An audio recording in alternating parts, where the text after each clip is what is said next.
And take you back to Killarney in Johannesburg, where people are starting to arrive at the home of the late Reserve Bank Governor, as well as the Finance and Labour Minister, Tito Mboweni, in Killarney, of course. Let's touch base then with SABC News reporter Samkele. Maseko, we see there, of course, the Secretary General of the ANC. Over to you, Samkele. Shall we get started, colleagues? Good afternoon, members of the media. On the occasion of the African National Congress led by the Secretary General, Comrade Fikile Mbalula, and the leadership of the ANC in the Gauteng province, and the chaplaincy of the ANC coming to pay respects at the home of our late Comrade Tito Mboweni, the SG is going to make remarks, and we will take questions after that, and preferably questions that are limited to why we are here. Thank you very much. Over to you, SG. Well, thank you very much, ladies and gentlemen of the media. We are here to pass our condolences to the Mboweni family. We were well received by the family, the children of Comrade Tito and family members. And we are with Alto Mboweni here, who is the cousin of Comrade Tito, but he will not take any questions. We wanted to come to them to say to them we share with them the grief, and we extend our condolences on behalf of the African National Congress. The family will be going to Limpopo, as you all know that the funeral will be on Saturday, and it has been declared, I think, a state funeral, I don't know which category, by the president in Tzaneen, in Limpopo. We are discussing with the family our plans as the ANC to have a memorial service to celebrate the life of Comrade Tito.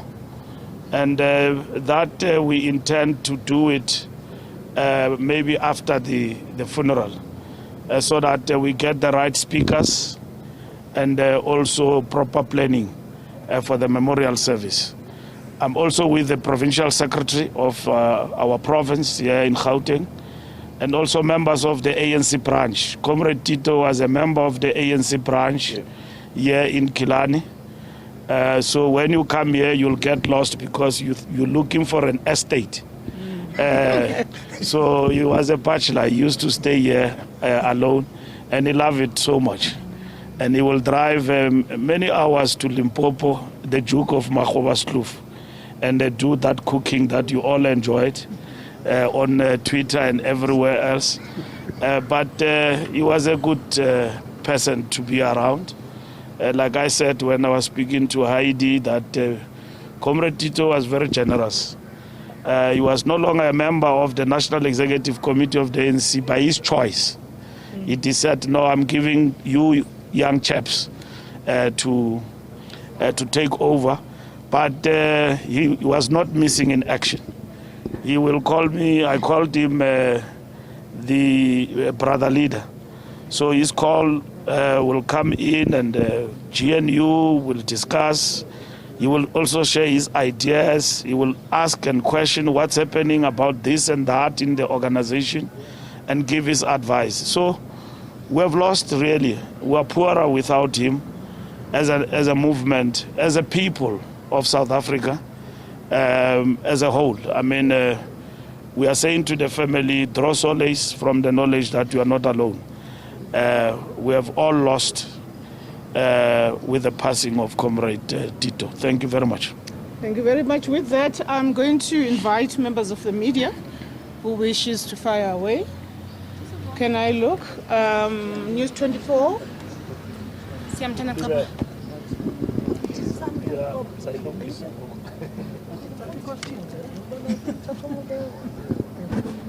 Molweni Nopala, just a small question. We've seen tributes pouring in from across political parties. Please speak to us about what kind of leader he was, Utatu Tito Mboweni. Considering that, I mean, the EFF has even chipped in. There's a lot of remarks being made about the type of leader he was. Could you please speak to us about that? Thank you. We are also with the Deputy Chairperson of Gauteng, Comrade Nomantu, also our MEC of Health. Sorry for confusing her to be a branch. There is a regional leader as well here, Sasabona. So I must mention all of them, the people with titles. And of course, we have members of the family here. Comrade Tito was an intellectual, no doubt about it. He was an economist. He was an all-round political intellectual, revolutionary intellectual, erudite, loyal servant of the African National Congress. That was Tito Mboweni to us. He could interact with anyone with any topic with no difficulties. That is what he was to everyone. You may think that something is very difficult, but Comrade Tito was very easy for him to unpack and engage. And he was not afraid of opponents, strategic opponents. He would not confuse a strategic opponent to an enemy. He understood this. That is why he will reach out to the EFF. You know, when the EFF dropped in this election, he said, no, they are not. They must not be erased in the political map. They will actually come back. So he was a versatile political animal, but at the same time, in a true ANC style. He was not afraid of strategic opponents. He understood the message because he believed in the theory of the revolution, that it is superior. He was an ideologue of the African National Congress. Tito Mboweni will be remembered as an architect generation led by Thabo Mbeki, Trevor Manuel, and them, who laid the foundation for macroeconomic stability in this country. And I remember him vividly when he was asked the question, when he became the governor. He said that the economic fundamentals are intact, the economy is in safe hands, so let's move on. And that was it. These comrades, when we came in, we were faced with a bigger challenge.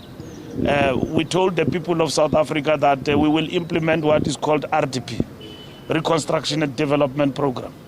But we didn't know what is behind the counter.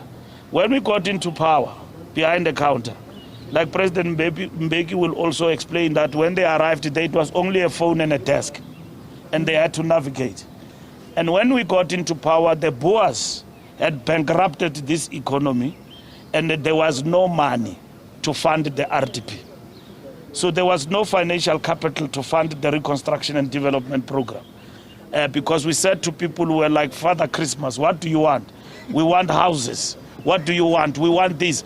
And all of these things for free. But here we come into power, we don't have money to fund the RDP.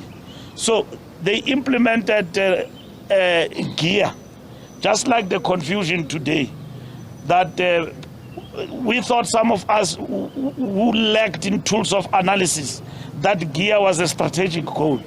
And then they taught us that no, gear is not a strategic goal, it's a tactic. It will be abandoned at any given point in time. It is something that will help us overcome these obstacles that we are faced with. We are the only economy in between Brazil and Cuba, and not Cuba, Zimbabwe, that survived structural adjustment programs of the IMF and the World Bank, but faced with a bigger challenge of a debt trap and the debt that was left by the apartheid regime to us. So Tito Mboweni was part of that group of leaders of the ANC. I say group because belonging in the same meeting does not mean you are the same generation. So I hear people when I speak, they think we are the same generation. We are not. We might be in the same leadership, but we are not the same generation.